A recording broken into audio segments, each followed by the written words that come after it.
Assalamualaikum warahmatullahi wabarakatuh. Bismillahirrahmanirrahim. Allahumma aftah alaina hikmataka wansur alaina min khazaini rahmatika ya arhamar rahimin. Baiklah, pelajar-pelajar sekian bagi Sekolah Agama Seri Sebaun ni, kita hari ini nak melihat pendidikan akidah darjah ini darjah 3. Pada minggu yang lalu saya ada tunjukkan kepada pelajar-pelajar sekalian iaitu pelajaran sifat-sifat Allah Subhanahu Wa Taala, sifat wajib iaitu bagi pelajaran ayat 4. Hari ini kita mengundur sekejap untuk melihat balik semula apakah pembelajaran darjah 3 ni.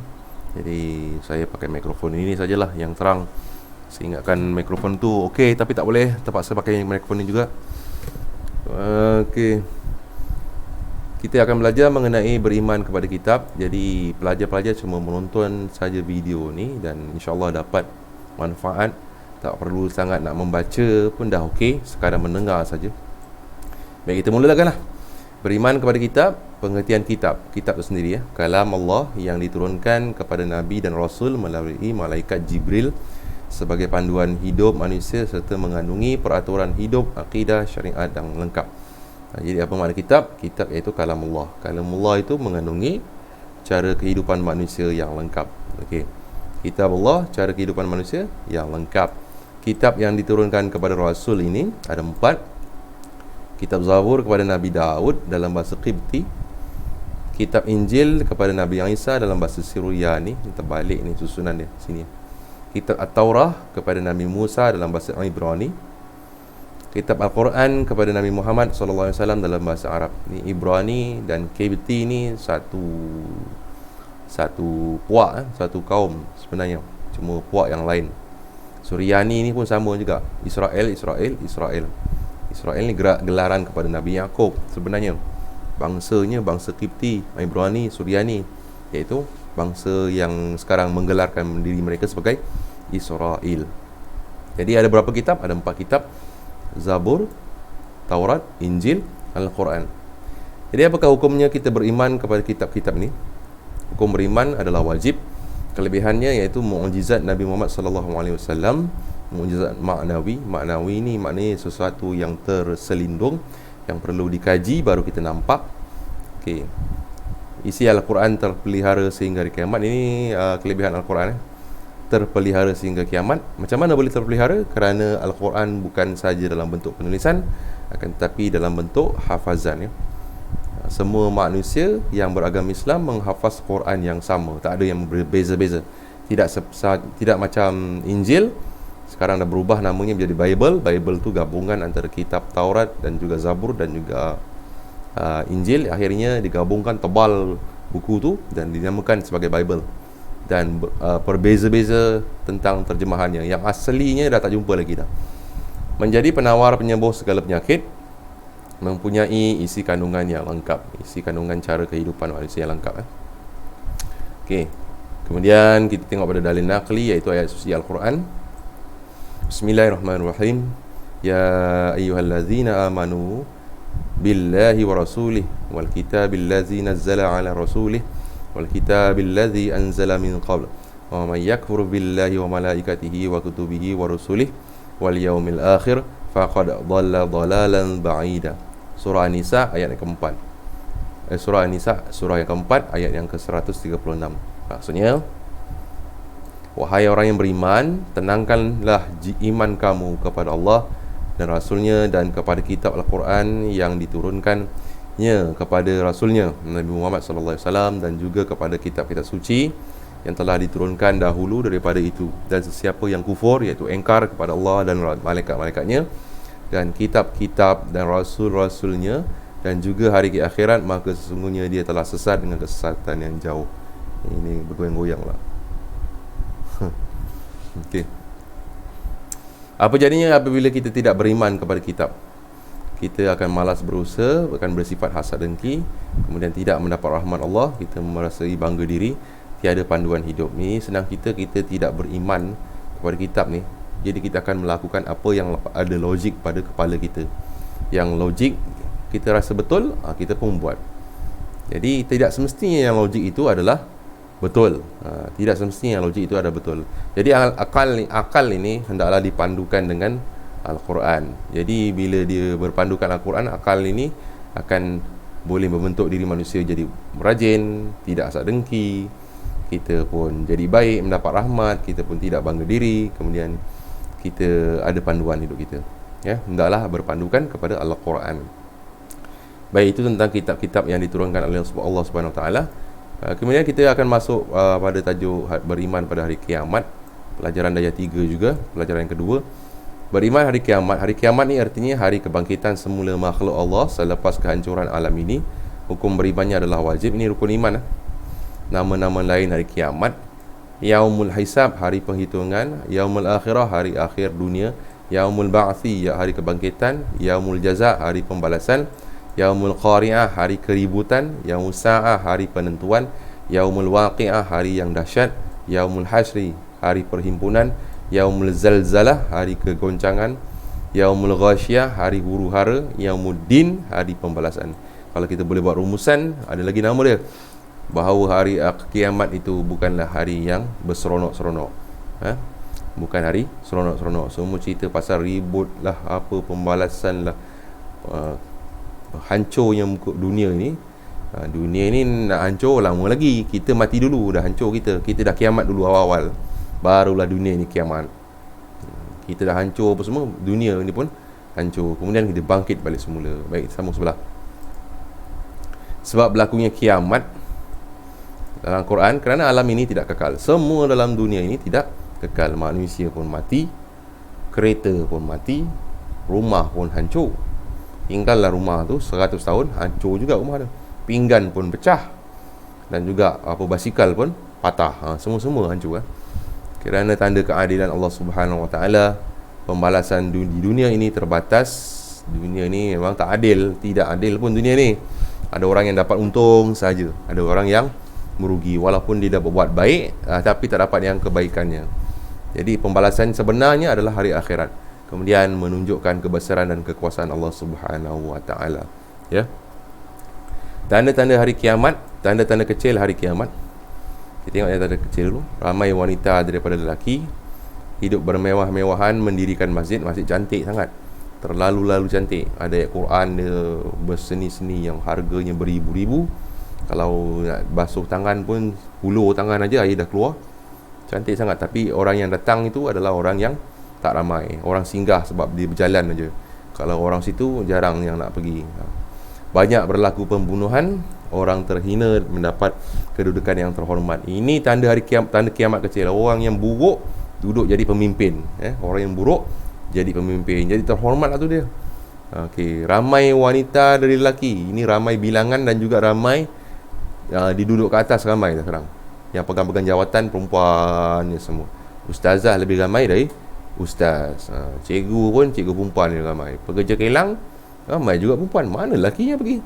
Ramai yang sudah hilang, tak tahu ke mana perginya. Walaupun sebenarnya kelahiran adalah yang lebih ramai lelaki. Laki lebih ramai lahir. Tapi bila masuk dalam bidang kerja, ramai perempuan. Mana perempuan? Mana lelaki? Pupus akhirnya. Kalau cikgu agama tu seorang lelaki, perempuan 100 orang. Berapa banyak dia punya perbezaan. Kalau dulu tak, zaman saya dulu, cikgu perempuan ramai, perempuan lelaki pun ramai. Tapi lebih ramai cikgu lelaki. Tanda-tanda besar hari kiamat, asap keluar memenuhi timur dan barat. Ini tanda besar. Nabi Isa turun untuk menyelamatkan Islam. Matahari terbit dari sebelah barat, keluar Ya'juj Ma'juj. Okey, ini semuanya ini tanda besar hari kiamat. Okey, ada yang dah kata dah keluar dah tanda ni. Wallahu a'lam, ya. Wallahu a'lam. Ada yang kata matahari terbit dari barat ini adalah kiasan, iaitu Islam terbit di barat sana, iaitu di bahagian-bahagian Amerika apa semua. Kita tak tahu, wallahu a'lam. Ada yang kata Ya'juj Ma'juj ni nama orang. Ini memang bukannya binatang. Ya'juj ni Josh iaitu bahasa Inggeris. Ma'juj tempat kelahiran. Ya'juj nama orang. Josh Inggeris. Bangsa-bangsa kaum Inggeris dulu mana ada. Bangsa Inggeris tak ada sebenarnya. Baik, kita sambung seterusnya, iaitu beriman kepada qada dan qadar, muka 54. Kita lompat terus pada sini sebabnya kita dah mempelajari iaitu sifat-sifat wajib bagi Allah Subhanahu Wa Taala. kita tengok apakah arti qada dan qadar.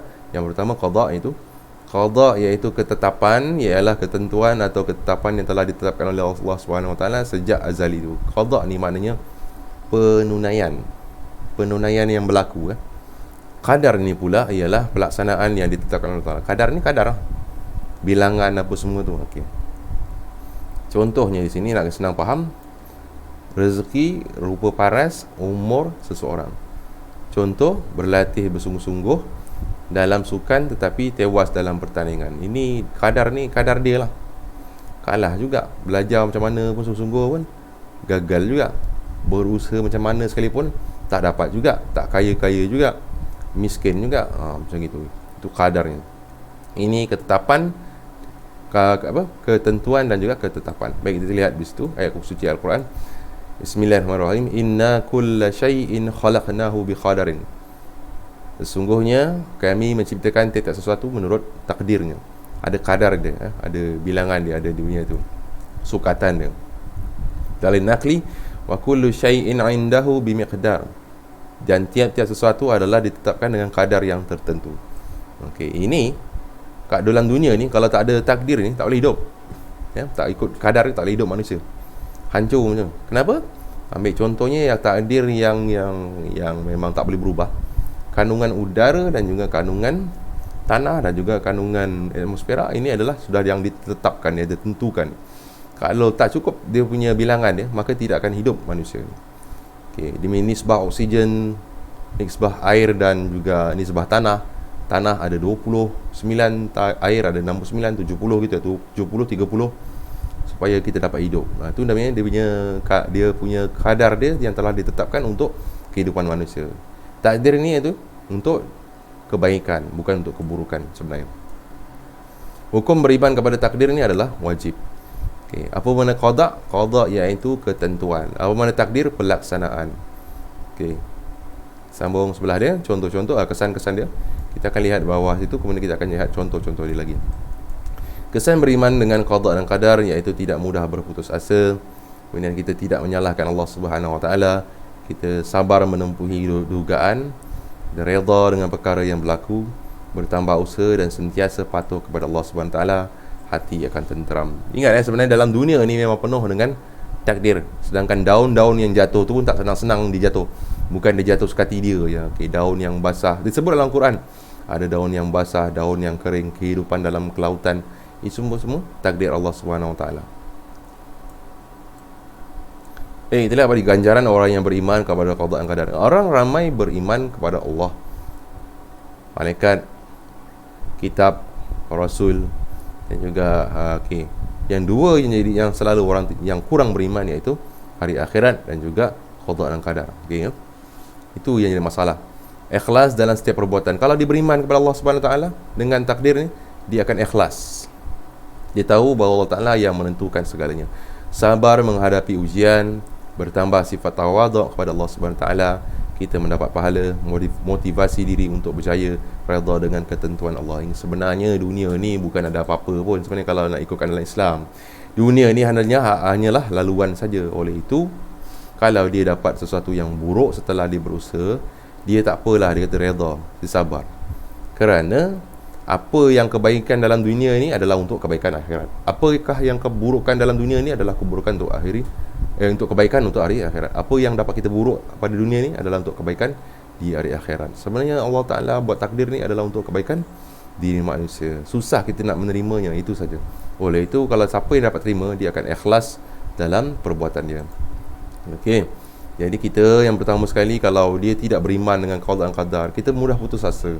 Kita rasa malas, suka salahkan orang lain, jauh dari rahmat Allah, tidak mendapat pahala. Jenis qada ni penunaian muallaq, mubram. Ini muallaq ni boleh berubah, mubram ini tidak boleh berubah. Okey, muallaq ni ketentuan Allah yang boleh berubah dengan jalan ikhtiar dan doa. Contohnya, satu, orang yang boleh jadi pandai jika berusaha dan berdoa. Kita nak pandai, kita nak berusaha, kena ikutlah logiknya, kena ada ikhtiar. Orang yang miskin boleh jadi kaya jika berusaha dan berdoa. Kalau miskin, kita usaha jadi kaya. Kalau kita nak, ini muallaq, boleh diubah. Akan tetapi ada juga orang yang berusaha tidak kaya-kaya juga. Itu memang muallaq juga, tapi tidak diperkenankan oleh Allah Subhanahu Wa Taala. Mungkin dalam dunia ini tidak diperkenankan, tapi diperkenankan di hari akhirat. Itu saja. Macam kita ini kan cari rezeki, ya, itu usaha. Nikah, kahwin, apa ni, cari kesenangan hidup di dunia, ketenangan hidup di dunia, itu semua usaha kita ikhtiarkan. Yang boleh kita pilih itu adalah yang boleh kita usahakan. Yang boleh kita usahakan itu adalah yang boleh kita pilih. Kalau tak berjaya juga, sebenarnya adalah untuk kebaikan di hari akhirat. Jadi kita naklah redha. Yang memburam pula, iaitu yang tak boleh kita nak ubah, memang tak boleh buat apa-apa lah. Ketentuan Allah yang tidak boleh diubah. Contohnya, satu, Allah Ta'ala menetapkan matahari terbit daripada ufuk pagi, di waktu pagi. Pagi matahari terbit. Dua, Allah menetapkan air laut ada pasang dan ada surut. Tapi sekarang orang dah boleh hebat, dah boleh ubah dah air pasang surut. Dia bomnya laut, air pun pasang tinggi. Tiga, setiap manusia akan mati. Ini tak boleh ubah, tak boleh ubah lah. Okay, apa lagi yang tak boleh ubah? Lahir-lahir jadi lelaki, lahir-lahir jadi perempuan, lahir-lahir jadi pondan. Itu pun ketentuan yang Allah Ta'ala bagi, yang kita tak boleh nak ubah. Memang terpaksa terima saja. Lahir-lahir jadi anak raja, lahir-lahir jadi anak orang miskin, lahir-lahir dapat mak bapak yang kafir, contohnya. Itu yang tidak boleh diubah. Perkara yang berkaitan dengan qada dan qadar, iaitu ada usaha, ada doa, ada tawakal, ada redha, yang didapatnya buruk ataupun baik. Baik, pelajar-pelajar sekalian, untuk itu setakat ini saja dahulu pembelajaran kita tentang akidah UPKK. Semoga bermanfaat dan berfaedah pada kita bersama-sama. Jadi saya akhiri dengan Assalamualaikum warahmatullahi wabarakatuh. Tugasan bagi video ini pada saya tidak perlulah, kita sekadar mendengar saja, itu adalah tugasan daripada saya. Assalamualaikum. Berjumpa lagi, bye bye.